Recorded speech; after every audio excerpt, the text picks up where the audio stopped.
All right, well, hi everyone. Thank you so much for joining us today at the CCBA Skills Seminar. One reminder, so help yourself to lunch, but I think we're not allowed to eat it in here, so just an FYI. And the materials, the Jupyter Notebook are on the website, so make sure to access that if you want to follow along. So today we have Deng. He is a third-year PhD student in computational biology, co-advised by Rasmus Nielsen and Yoon Song. And he is mainly interested in theoretical and computational population genetics. More recently, he has been doing research about the inference and applications of whole genome genealogies. And today he will be showing us how to carry out efficient simulations under various population genetic models using the Python package MS Prime. So it's all yours, Yoon. Thank you very much for this nice introduction. So can people on Zoom? Okay. Yeah. Okay, so can people on Zoom hear me all right now? They should be able to hear you. Okay, no problem. If you Okay. want to turn your video too, up to you. Okay. All right. Looking good. Okay, so hello everyone. Welcome to this this computational skills seminar today. So today I'll be talking about the computational population genetics, especially just the simulation part. So briefly speaking, I'll be introducing you to this extremely powerful Python package, MS Prime. But before I even introduce you to the actual usage of this package, I wanna give you a brief introduction of the basic ideas underlying population genetics and some of the connections between the simulation and our understanding towards the data we have nowadays. So basically, I want to first give you a brief introduction to the coalescence simulation. So the reason why I mentioned this coalescence theory in the first place will be clear by the second part. Okay, so briefly speaking, I study in population genetics, but what is population genetics all about? So this is actually a screenshot from the Wikipedia page regarding population genetics. So as you can see, it is a subfield of genetics that deals with genetic differences within and between populations, and is a part of evolution biology. So basically speaking, population genetics is a study regarding the genetic variation data in population or populations, that is within and between populations. And the way population genetic theory is developed, it's going to allow us to make interpretations from the variation data. I mean, most usually in the form of sequence alignments, like DNA sequence alignments, protein or amino acid sequence alignments. Here, you can see this MSA in a bunch of bioinformatics applications. And then from the genetic variation data, you want to make inferences and learn something about the population history. You want to learn something regarding population splits, size change, natural selection, migration, population divergence, admixture, etc. So basically, you want to look at the data. This is what you have, and then make inferences regarding those things. And I mean, although it seems like magic, you just look at the alignment and suddenly go from the actual events which are happening in history, size changes, natural selection, all those things. But I'm gonna show you the brief idea behind why this theory is gonna work out at all. All right, so that is a basic idea of population genetics, and then I'm gonna show you the basic model, or rather the basic viewpoint in population genetics, which is through a backwards genealogy. So basically, this is called coalescence theory, but let's just forget about the terminology for the time being and look at what is really happening. So briefly speaking, okay, let's see. So suppose you have generations of natural populations. Suppose going from left to right is going from past to present, and in every generation you are having a bunch of individuals, right? And basically, what current day genetic study is doing is to get a sample from the present day population. Basically, you cannot sample everybody, right? So all you are getting is actually a subset of the individuals in the current day population. Basically, I mean these dots which are connected by lines at all. So those points are a subset or a sample from the current day population, which we do sequencing on. So they will know the full alignment for those individuals. And then the basic viewpoint for population genetics is so everybody in the sample will be related somehow. Although many of us in the room may not be related, but if we just go backward for long enough, I mean sooner or later you're going to find some common ancestors between some of us, right? So basically, if you do this in this diagram, basically you just trace back into the previous population, previous generation, and then like if you go further and further back, you're gonna see like some of the lineages are gonna coalesce, right? It might be harder to see, but you can see this.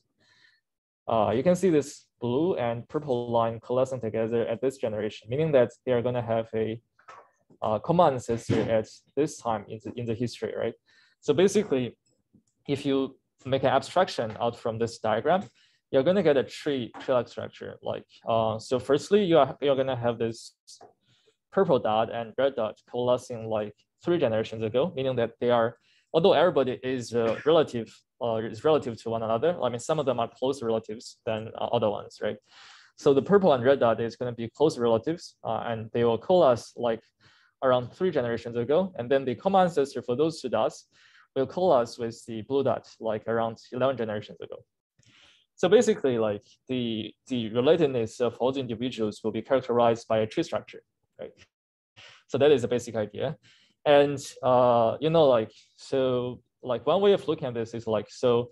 This tree, I mean, the waiting time until you have the common ancestor for individuals is going to be like can be treated as a random variable, right? So it all depends on like 2 lineages going backward and like when they are gonna meet one another, right?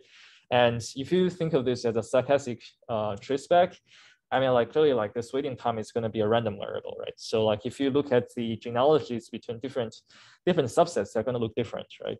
So so basically, like if you do this genealogy tracing for different subsets, you're going to see different trees. You're going to see something like this, this, and this, and this, and this, right?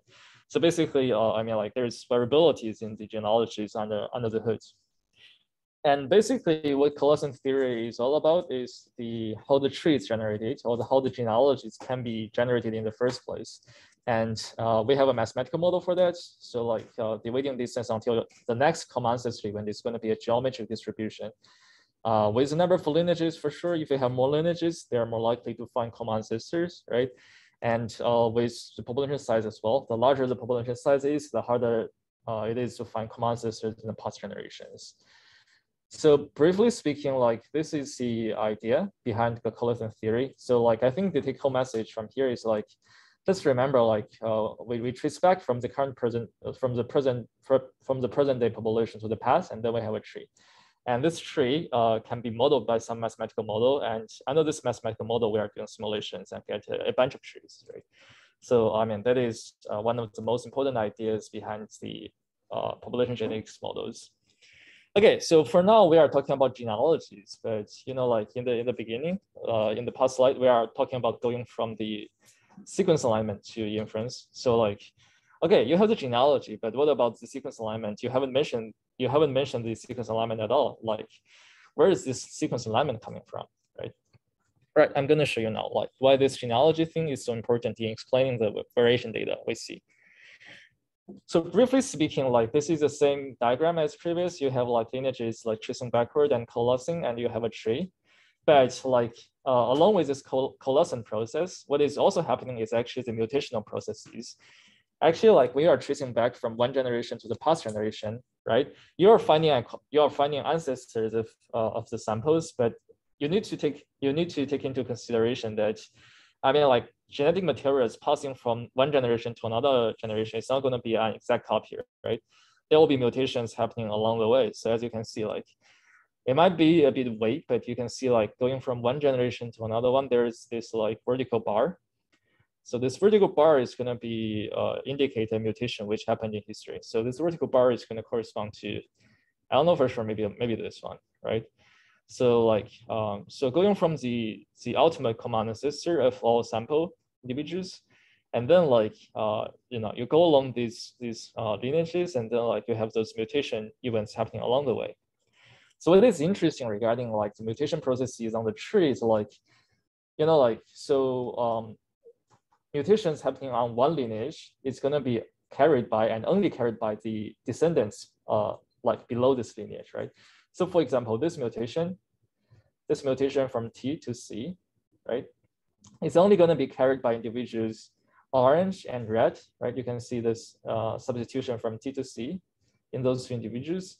this mutation is going to be absent in those other two individuals because those two individuals are not below this lineage. And like with the same kind of argument, you can see like these mutations are only going to be inherited by this purple individual and this only by the blue individual, right? So this genealogy thing and the mutations happening along the lineages, it's going to give you a perfect viewpoint in explaining the variation data shared and different between individuals, right? So if you have the tree and if you have the mutations on the genealogies, you can fully explain like the sharing and difference patterns in the data. So basically what is similar and what is different is the information provided by the sequence alignment, right? Are you able to use your cursor so that people want to? Okay, sure. Okay, it is on screen, so it's better. Okay, thank you. All right. So basically to summarize, so the genealogy generating process and the mutation process combined is going to be providing us a generative model for genetic variation data. So basically, if you want to simulate for some sequence alignments, what you need to do is basically a two-step process. So for step number one, you just generate the underlying genealogy according to the mathematical model I mentioned to you previously. And then like upon having the genealogy, you just need to generate mutations along the lineages on the genealogies, right? So the mutation processes on the lineage is nothing but a point Poisson process. So that is the easy part. So basically, after having those two steps, you can simulate genetic data. And that is a basic idea for you to do simulations under population genetics models. Any questions so far regarding the basic models for population genetics? All right, if not, I'm gonna just move to the further part. All right, so as I said, the ultimate goal for population genetics is to use the sequence alignment to make inferences and learn something from the population history. So how does this actually happen? So as I just explained, like the genetic version data is a result of a series of historical events. Basically, it's the genealogy generating process. I mean, how they are coalescing the common ancestor events and also the mutation processes. So basically speaking, like the genome, the sequence alignment is a history book, right? It's a record of the historical events happening in the past, which make some influences to the genome. But it's not directly written in a language that we can, like directly understand humanly. So like we need to like look back at the genealogies, for example. So if you have a population, so here I'm talking about the difference between a constant population size model and a population size model, which is exponential growth. So like the human growth, like in the past hundreds of years, can be regarded as exponential growth, versus like some size of other species, which is pretty stable. So basically, if you do simulations only for the genealogy parts under those two models, you're going to see like there's going to be some kind of significant differences under those two models. So more specifically speaking, under a constant size model, you're going to see trees which are having like shorter terminal branch length, right? Versus like under the exponential growth, like you're going to see like more like longer terminal branch length. So this difference is going to be explained simply by like a difference in the demography model, basically whether it's constant size or exponential growth. So if you're having a super large population size in the recent past, then like the larger the population size is, the harder for you to have coalesces, the harder for you to have like common ancestor. So that's really like why you're having all those longer terminal branches for you to get to the common ancestor. So basically, if you have the genealogies and if you look at them, like you can tell a difference, and you can tell like this is more likely to be coming from exponential growth model than these genealogies, right? So basically, that is the idea for us to make inferences in population genetics. So although like those genealogies are not directly observable, I mean, like we don't keep a record of the family trees like every generation, but like the mutations happening along the trees are going to give us some clues. So basically, if you're having like super long terminal branches, you're going to see like much more singleton mutations. So singleton mutations means like mutations which are only shared by one individual. So that is mutations happening on this branch and this branch, which is only going to be carried by one individual. And that is only happening for those terminal branches. And if you have more terminal branches which are longer, so like the mutations are more likely to be singletons than these trees. So basically, the underlying historical processes will impose the influence on the genealogy, and the genealogy is going to be like partially inferred by the mutation data, which are happening along the history on the lineages. So that is basically the way you make inferences from genetic version data. So basically, the idea is like the mutation is going to provide you information regarding the genealogy, and the genealogy is going to directly tell you what happens in history. So that is for for the past I've been talking about like these colossal models, but I only show you for how to simulate one tree along to the back. You only have one tree for this one locus, but especially for species which are having like meiosis, there is like one other fact which you cannot ignore, which is recombination. So basically speaking, like this is a rather complex model, so I don't think I can explain like in full detail, like why the coalescent, how the coalescent model with recombination works. But basically the idea is like, so recombination is nothing but, in one generation, recombination is nothing but a crossover of two chromosomes, right? As I just told you, like it's a chromosome or the like ATGCs, letters on them. It's basically a historical record of the historical events happening in the past. So if you cross over two chromosomes, basically you're concatenating two different histories, right? So basically the history is nothing but the genealogy. So basically if you are having like crossovers, you're having like different genealogies, different histories on the different segments. And as you can imagine, like in the history, there will be many more recombinations happening than just like what happened in one generation, right? So basically, you are going to have like multiple different chunks, which are each one of them carrying a different history. So basically, speaking, like if you are considering coalescent recombination models, you are having like very different genealogies for different parts, for different segments of the genome. So each non-recombining block is going to have its own genealogy on its own, and each one of them is going to be responsible for generating the data. It's responsible for generating the sequence alignment for its corresponding block, right? So the red genealogy is going to generate data for the red part, and the green genealogy is going to generate the variation data for the green part, and the purple one for the purple part, right? I'm not going to talk about like how these different genealogies are generated, but just taking this into mind that the coalescent with recombination model is nothing but generate different genealogies for different chunks and generating mutations for like trunk by trunk. All right, so that is basically all you need to know regarding how to simulate data with the coalescent framework. All right, now like let's talk about the package, the MS Prime. So basically, what is MS Prime? I mean, like it's nothing but a simulation software of all I'm mentioning to you. Basically, how to simulate coalescent models, like under how to do coalescent simulations for a single locus where you don't consider recombination at all, or you do the simulations for recombination model as well. So you can find the documentation for the full tutorial of MS Prime at this link, but today I'm just going to show you like the most basic usage of this package to show you like why it's useful, at least in my opinion and for my research. So I think this tutorial is written like very well, but it is also like full of details. So I want to show you like some of the salient points by this seminar, so that you can learn the basics and start using it right away. And if you want to know like the full details of some of the additional functionalities, please check on this link. All right, so I assume like you already have the Jupyter notebook uploaded to the website. So right now I'm gonna switch to that Jupyter notebook. All right.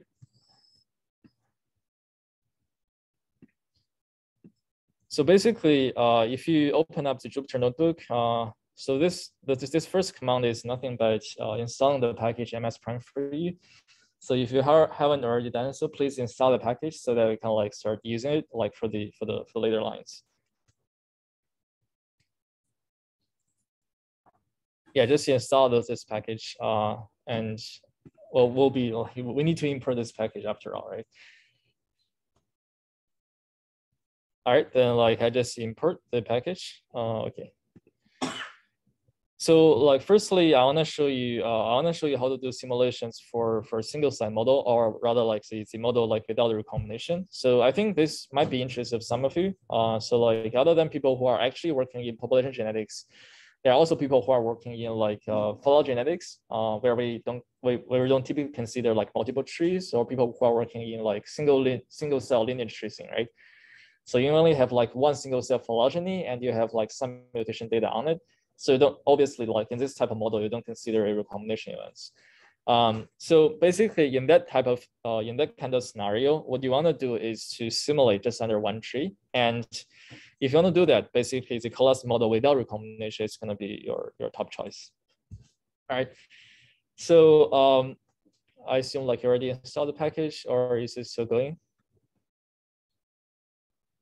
Okay, cool. So if you finish like installing, let me just show you like some of the basic usage of the MS Prime. So as I said, like basically the coalescence simulation is a two-step process. So for the first step, you simulate a genealogy, something like this. And for the second step, you place mutations on the tree. So something like this, right? You place some mutations onto the tree. Okay, so how do we do the first step? Basically to simulate the genealogy. So the basic grammar for this is simple. So like this, I use this letter T to stand for tree, because the genealogy is a tree structure. So this tree variable is going to be like just ms prime dot sim ancestry. Basically, you're simulating genealogy, and basically the grammar for that is sim ancestry. And what I tend to use as parameters here is basically, firstly, I want to determine like how many individuals should I have, like basically how many leaf nodes are there in the tree. So and typically like ms prime is more or less inclined towards like human population genetics. So like the default here is to have diploid individuals. So basically for every individual in the sample, you're going to have like a set of 2 chromosomes instead of 1. So that's the reason like why you'll see like I set the sample number to be 2, but you are actually seeing 4 leaf nodes here, right? Because we are simulating diploid individuals. And you need to specify a parameter of population size as well, because here we are talking about the most simple like constant population size model. And then like you need to determine like the sequence length. I mean basically the number of base pairs, or like in other settings the number of amino acids in the protein sequence alignment. And don't forget to set a random number, because I mean although this is a simulator, it is sampling something from a random distribution, but you can still like set the random seed to make your results replicable, right? So if you set the random seed, it's gonna behave the same every time you run it. All right, so if you just run this line, super simple, and then like you have the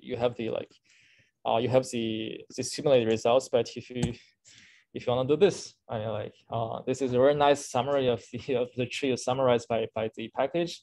You can see like you only have one tree because you don't have recombination, and there is a sequence length, sample nodes number.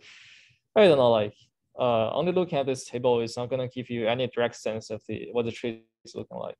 So what I like to do a lot is actually to use this structure, to use this SVG function to actually plot out the tree. So this is actually a pretty recent functionality, only implemented into the package for the newest version.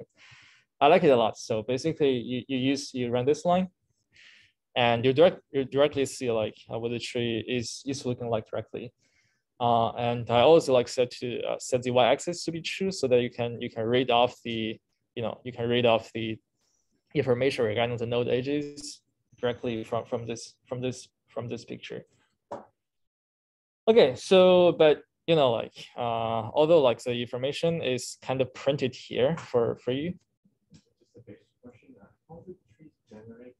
So you just give targets and is it randomly generated? Something kind of sequence.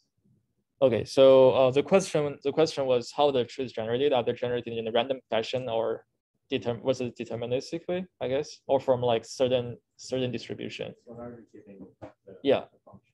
Okay, so basically, let me explain like how the trees are generated. So the trees are generated like randomly. So basically, that's the reason like why we set a random seed, because if you don't set it, every time I get a different results, because it's a random tree generator. but this tree is not totally random in the sense that, I mean, like it is coming from a particular mathematical model. So specifically speaking, it is coming from the Collison model. So the Collison model has its own way of deciding like how the tree is going to be generated. Basically speaking, like near the end of the tree, there are going to be much more Collison events than in the initiation pass, because obviously the more lineages you have, the more likely you're going to have them coalescing together, right? Because you simply have more of them. There are more possibilities for them for a pair to merge, right? And if you are going back to the deep-Asian path, and there are very few lineages left there, and it's very hard for them to coalesce. Basically, there is some mathematical model for to decide how to generate the trees, but this is a predefined distribution.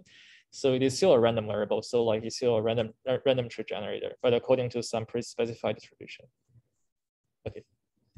Okay. Let me continue. So although like you can print out the information from the tree, for example, you can have the y-axis to show you the exact values of the node edges.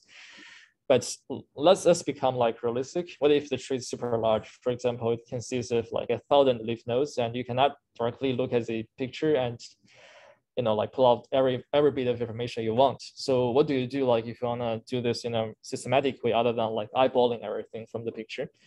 So let's talk about how to get information from tree in a more systematic way. Okay. So basically, the first thing I want to do is to actually like look at the marginal tree.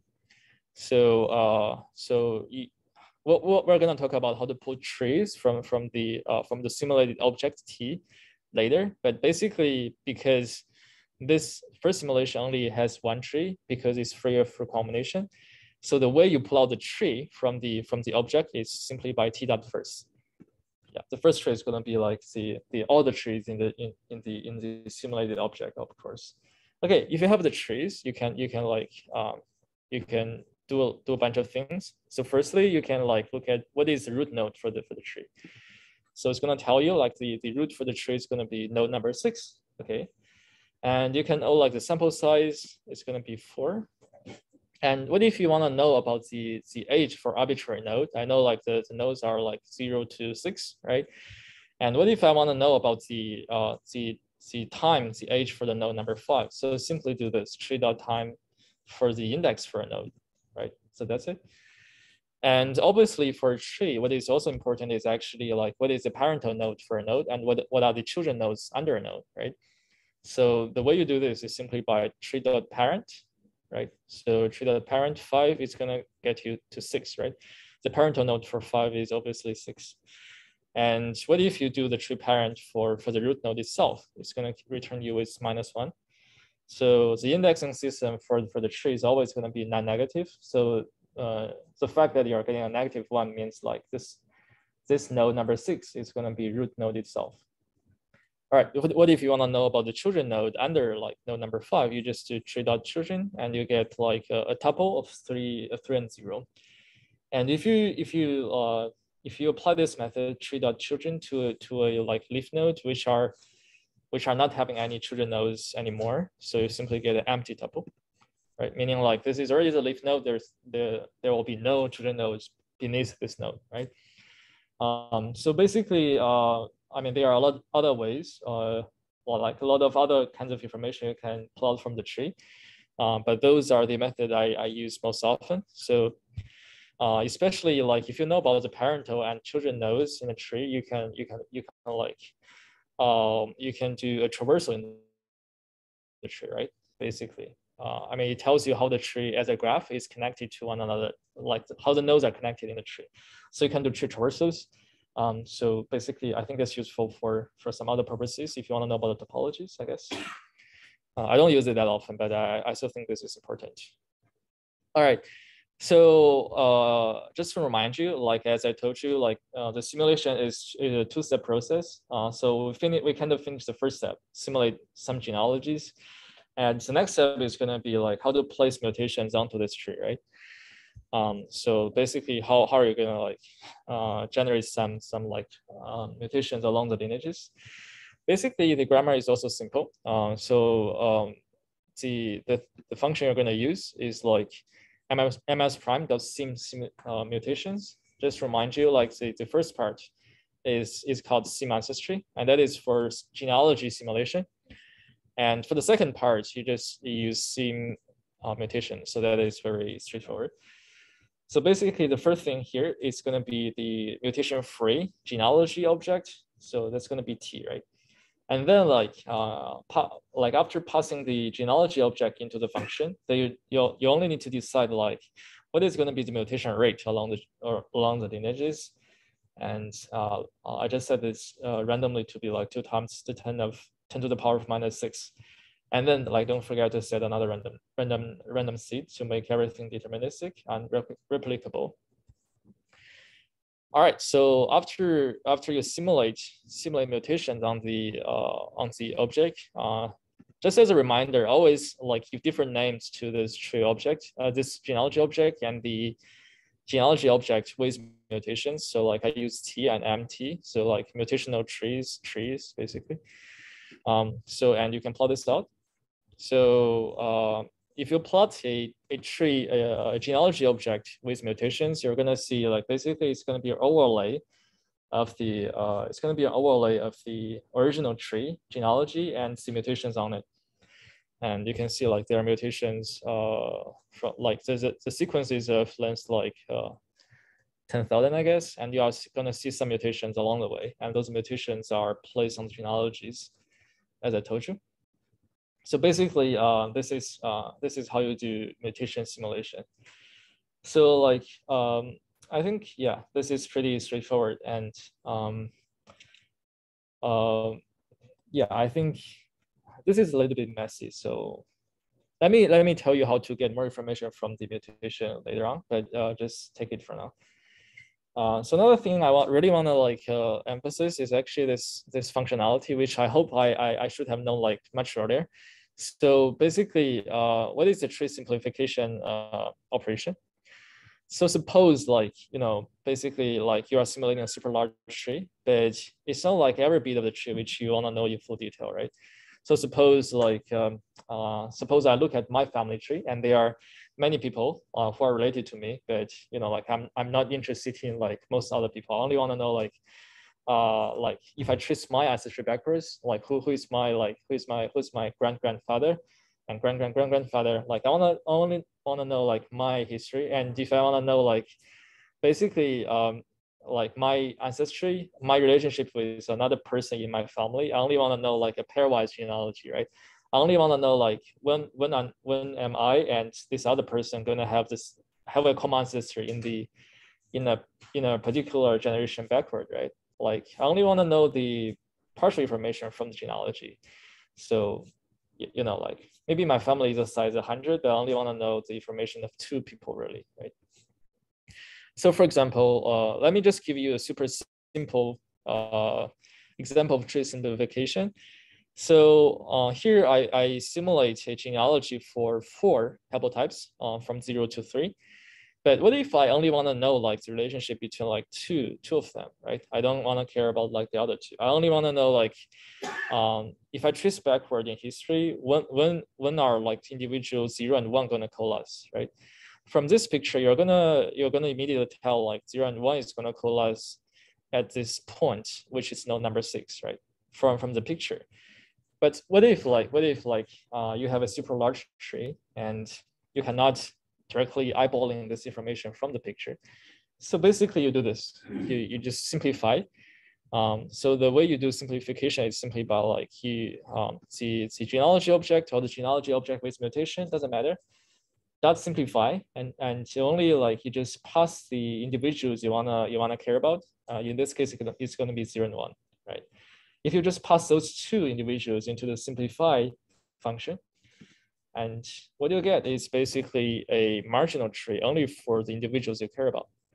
So see, like after the simplification, this simplified mutational tree object is only gonna be a genealogy for 0 and 1. You don't wanna care about like any other individuals beyond the samples you wanna focus on, right? So this is actually like a pretty useful like if you want to pull information. For example, like often the time I'm downloading the data like a 1000 Genome Project SGDP, which contains like a huge data set, right?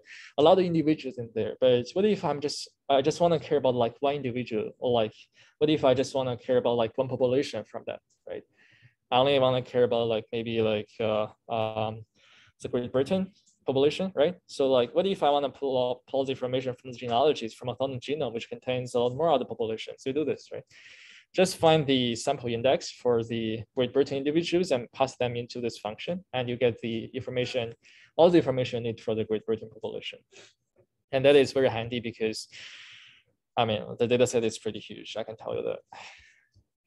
All right, so another thing which I promised I'm going to explain is basically how to explain the mutation information in greater details. Basically, you don't want to just look at, you know, like all the mutations on this picture, because if there are more of them, it's simply going to be a mess. So basically, the way you do this, I mean, like there are multiple ways to look at different aspects of the mutation information. So basically, one of the first things you may want to do is to look at the genotype matrix. Basically, that is the sequence alignment. So you can just print out the genotype matrix by this, right? So if you click this, you're going to see like the genotype matrix. Basically, it's genetic. I mean, 1 is going to be a mutation, 0 is going to be like mutation free. So like the fact that you are having like ones between certain individuals is going to mean like they are going to share this mutation. So individual 0 and 3 is going to share this first mutation, also the second mutation, while like 1, 2 individual are going to share the third mutation, so on and so forth. All right. And there is actually like a detailed, much more detailed way for you to look at the mutation. So if you, so actually like the MS prime simulator, the object it returned provides you with an iterator of the variants or the mutations. It's the same thing. So if you run this line, okay, so for the variants in the variance iterator, you can print out them individually. So as you can see, the information here is pretty detailed. I mean, like you have ID for a variant. I mean, like it's going to be like from 0 to the number of mutations minus 1, and it has a position, the position on the genome, right? Basically, on the 212 base pair, there's a mutation, and there is a ladder to AGCT to send for the ancestral states and the mutational states. And you have the time for the mutation, and you have the genotype 10001. So like the information here is included into here as well. So if you want to like know every bit of information regarding a variant, simply simply iterate over them and look at them individually. So those two blocks actually like don't even run them. I mean, like I recently found like there's a bug in the most recent release of MS Prime, basically regarding those two functions. So I mean, like after simulating the data, you don't want the data to be just in this Python notebook, right? You sometimes you want to have some like variation files, right? So I know like a lot of people use FASTA, and in population genetics, people use VCF files. Basically, those are different file formats which are actually storing the sequence alignments. So originally in the previous version, if you just to like write VCF or write FASTA and give it a file name, it's just gonna run. But somehow like I found like in this newer version, like there's a bug. I need to contact the team to make it work.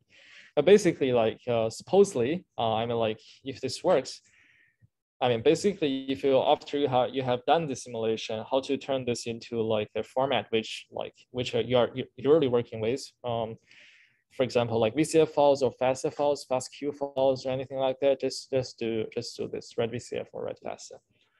Usually it works, but I guess we're experiencing a version change, so like there are some bugs, so it's understandable. All right, so in the remaining of the time, I want to very briefly mention like the Collison Ridge recombination model. I mean, like conceptually, like to explain the Collison Ridge recombination model is a pain, and it's pretty complex. But I guess to explain this, like in terms of simulation, grammar, it's pretty simple. Yes. Yes. Input the likelihood of mutation across like certain areas of the genome, or is it totally different? Can I explain the likelihood part a bit? You mentioned something like the likelihood of mutation. Yeah, so could you like when you're simulating it, like tell the MS prime like it's more likely, like the mutation rate for specific Ah. genome is higher than others, or is this like using Okay, yeah, sure. So the question was, is it possible to simulate mutation in I guess in a user customized way? For example, you want the mutation rate to be higher, like in certain region over other ones, right? Okay, so the answer is yes. So I'm going to explain this in a later example. I'm going to show you especially how to modify the mutation model in different ways. Okay, but for the time being, let's just continue with co-lesson with recombination. I think there might be another question from another one, right? Yeah, I'm just a little confused about how much is simulated and how much is data that you input.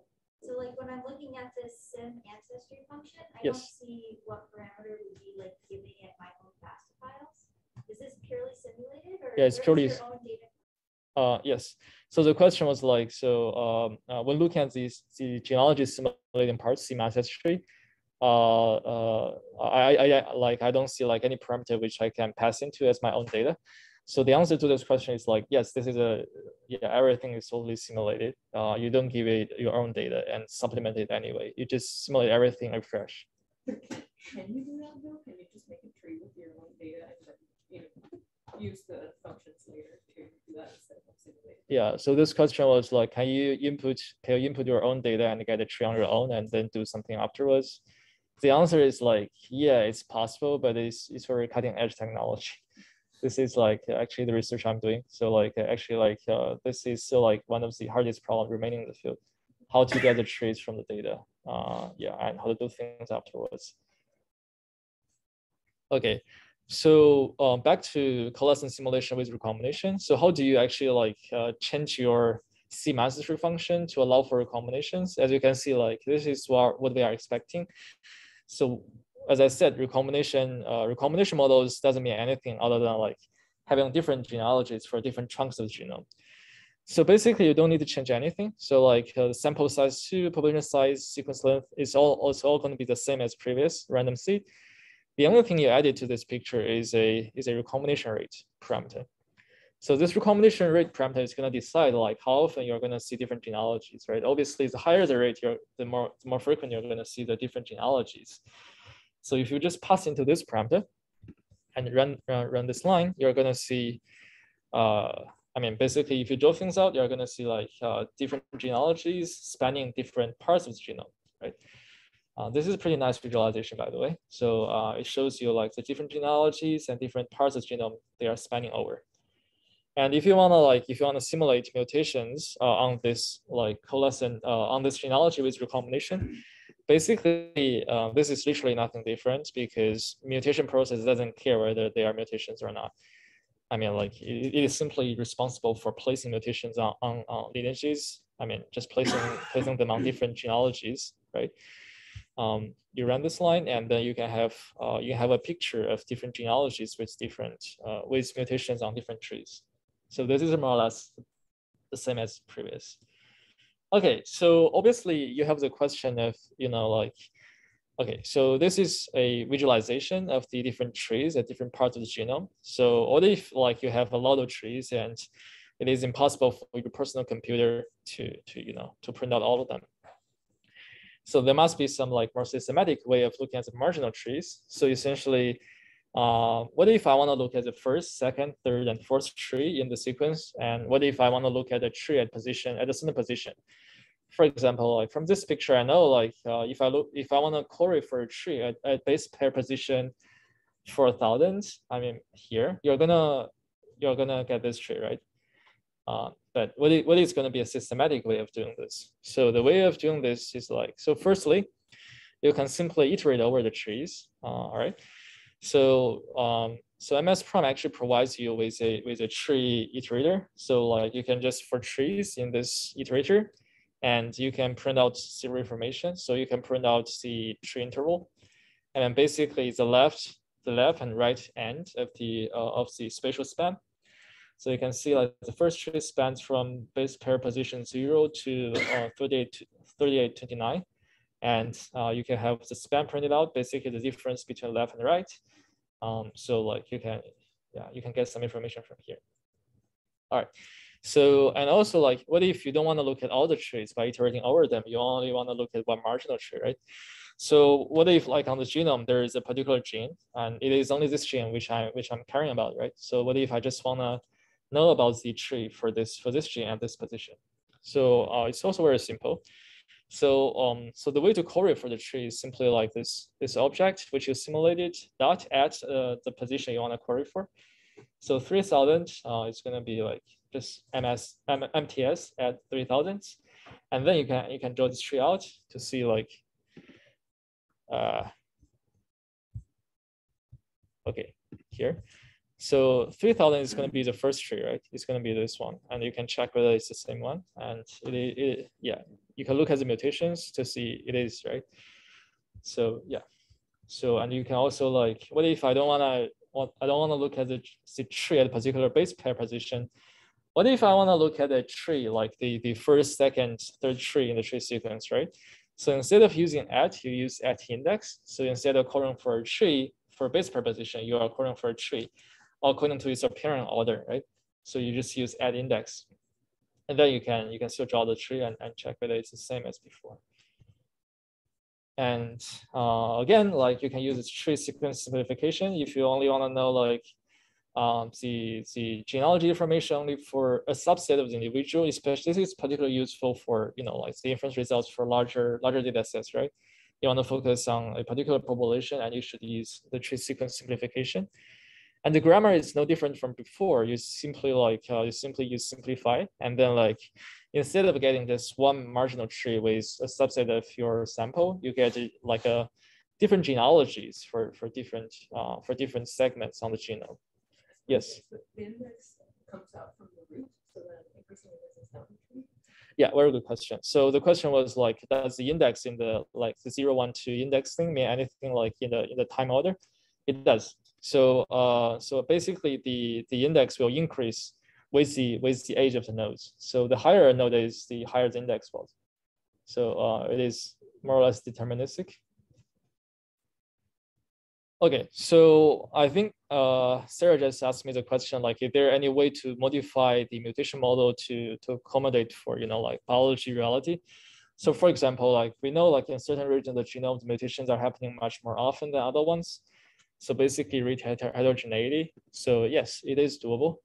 And the way you do this will be to just do a read map. So so basically you need to provide a map of the local rates at different regions on the genome, right? So like you just simply need to make this read map object readable by MS prime. So the way you do this is simply by providing a bunch of positions where the mutation rate is changing, and then like the individual values.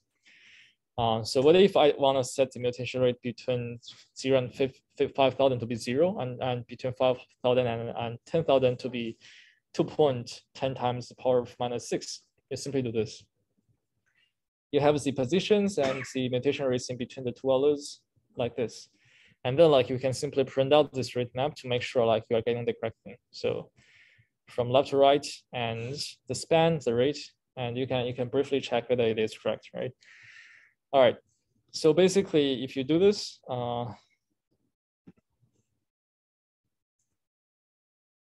rate map. Yeah, I think I'm missing a line here because I didn't simulate the mutations at all. Sim mutations, rate equals to rate. I think I know what I'm doing here.